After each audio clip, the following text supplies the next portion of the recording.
Merci, Madame la Présidente.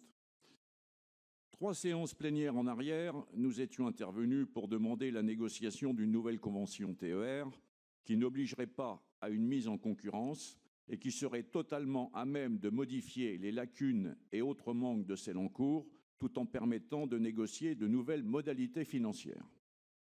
Face à nos arguments, vous avez dit et répété que cela était impossible, que la région s'exposerait à des sanctions financières, etc. Aujourd'hui, l'objet de ce rapport s'intitule « Résiliation de la Convention 2018-2025, adoption de la nouvelle Convention 2023-2032 ».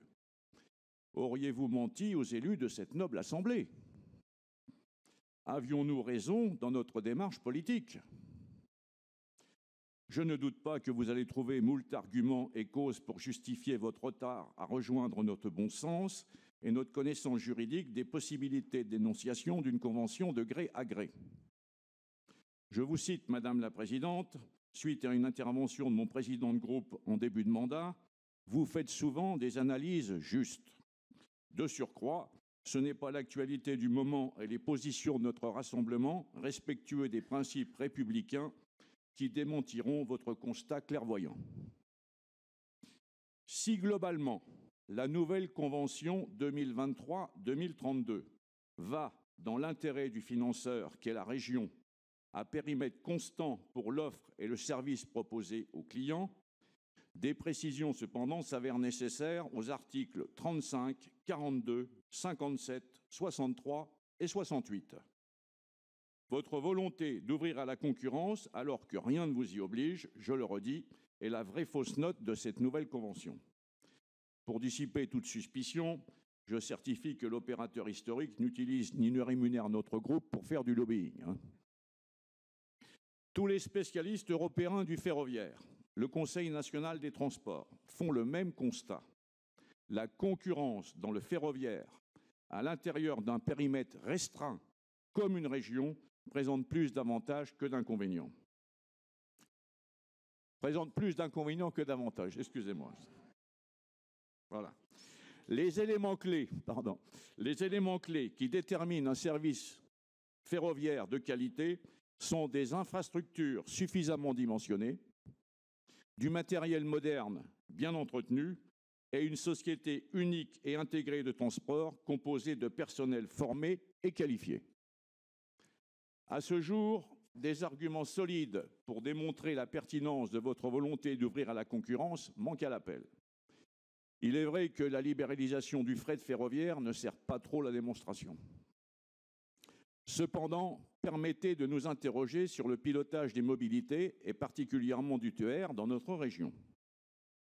Une convention 2018-2025 qui ne pouvait en aucun cas dénoncer, puis naissance d'une nouvelle convention, une commande trop tardive de rames Régiolis sous-dimensionnées pour certains axes, une construction d'un atelier de maintenance très onéreuse au mépris d'un aménagement pertinent du territoire, une participation financière hasardeuse de la région dans la société Railcoop, qui avait déjà abandonné le transport fret avant l'entrée de la région aux capitales et qui ne sera pas en mesure de faire rouler la moindre liaison ferroviaire de voyageurs. Notre participation dans le capital de ce concurrent sera classée dans le rapport admission en non-valeur 2025, soit en perte et profit pour les contribuables bourguignons et franc-comtois. Un comité de pilotage prévu dans la Convention qui ne se réunit jamais. Le pilotage de la Convention est-il un domaine réservé? Comme vous persistez dans votre erreur, où, dans ce domaine spécifique, le libéralisme n'a pas sa place au regard des contraintes techniques et de sécurité exigées dans le transport ferroviaire, nous souhaitons que vous preniez l'engagement, au moment où vous allez lancer les offres de DSP sur les différents lots, de ne retenir que les sociétés ferroviaires titulaires d'une licence mentionnée à l'article 21, 22, 10 du Code des transports, décret du 7 mars 2003 relatif à l'utilisation du réseau ferroviaire. Nous n'osons croire qu'il puisse en être autrement. En conclusion, dans le périmètre qu'est la région Bourgogne-Franche-Comté, le transport express régional avec des infrastructures insuffisantes au regard du trafic vers Paris et Lyon n'a pas besoin de 3, voire 4 opérateurs pour faire circuler 570 trains jour. En région Nouvelle-Aquitaine, présidée par votre ami Alain Rousset, les groupes politiques, les Républicains, les écologistes, les communistes et le Rassemblement national ont voté contre la mise en concurrence à l'unanimité. Nous ne doutons pas de la cohérence de ces groupes dans toutes les régions de France. Un seul opérateur suffit amplement à une gestion lourde et compliquée, à moins que vous ne souhaitiez laisser un cadeau empoisonné à vos successeurs. Je vous remercie.